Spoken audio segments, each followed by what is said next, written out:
नमस्कार, मैं हूं आपके साथ प्रदीप आजाद। हिंदुस्तान में इस वक्त एक सवाल सभी के जहन में है और वो ये कि करीब 2 लाख से ज़्यादा लोगों की मौजूदगी में आखिर कोई एक शख्स फरार कैसे हो सकता है। दूसरा बड़ा सवाल कि हाथरस में हुए इतने बड़े घटनाक्रम के बाद जिस तरह से पुलिस की जांच चल रही है उसकी रफ्तार क्या है। दरअसल यूपी के हाथरस में 2 दिन पहले एक प्रवचन कार्यक्रम में हुई भगदड़ और फिर भोले बाबा और सूरजपाल की जो फरारी हुई है वो इस वक्त सबकी जुबान पर है। हालांकि पुलिस को कुछ क्लू मिले हैं, कुछ सीसीटीवी फुटेज भी सामने आए हैं, लेकिन बड़ी बात तो ये कि घटना से जुड़ी एफआईआर में ना तो बाबा का नाम है और ना ही उस पर कोई आरोप। लेकिन जो भी हो, भोले बाबा और सूरजपाल की जो कहानी है वो किसी फिल्मी कहानी से कम नहीं।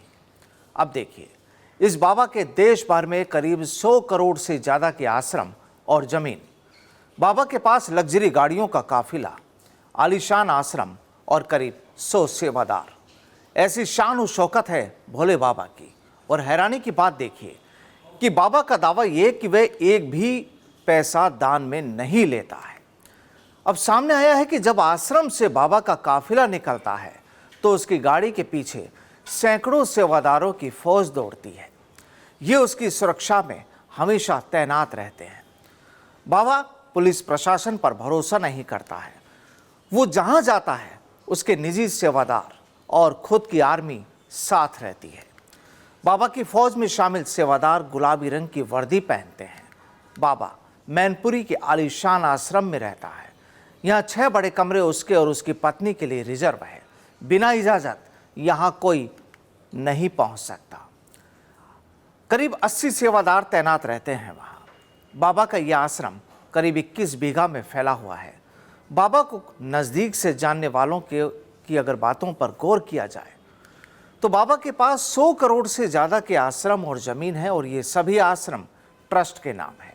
हाथरस की घटना के बाद से फरार भोले बाबा के काफिले में हर वक्त 25 से 30 लग्जरी कारें रहती है और ये खुद फॉर्चूनर में सवारी करता है।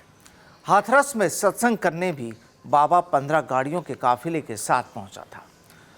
आपको बता दें कि भोले बाबा के नाम से चर्चित सूरजपाल का यूपी में मेन ठिकाना मैनपुरी का बिछुआ आश्रम है। यूपी में कहीं भी कार्यक्रम हो ये बाबा यहीं से आता और जाता है। यह आश्रम करीब 3 साल पहले बना था। 21 बीघा में फैले इस आश्रम का मालिक सीधे तौर पर भोले बाबा यानी सूरजपाल नहीं है। ये राम कुटीर चैरिटेबल ट्रस्ट के नाम पर है। आश्रम के मुख्य द्वार पर इसके निर्माण में दान देने वाले 200 लोगों की फहरिस्त है और इसमें सबसे ज़्यादा 2.5 लाख और सबसे कम 10,000 का दान दिया गया। और अगर ज़मीन की कीमत को भी जोड़ लिया जाए तो इस आश्रम की कीमत करीब 4 करोड़ बैठती है।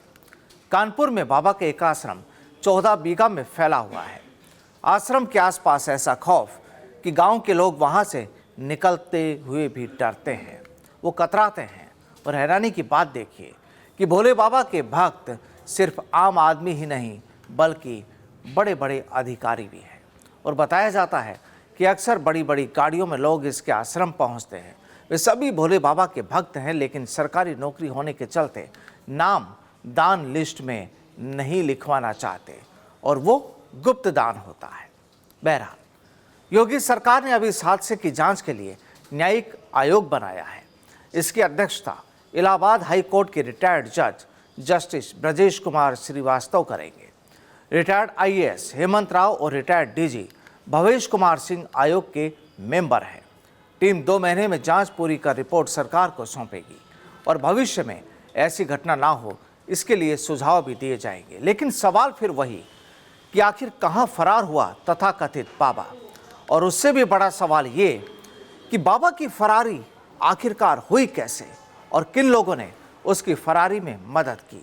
और सवाल ये भी कि क्या अब योगी सरकार इस बाबा की संपत्तियों पर अपने बुलडोजर की आवाज़ दोहराएगी, क्योंकि करीब 125 लोगों की मौत और उनके परिजनों को भी बस इंतजार है तो आप इंसाफ का।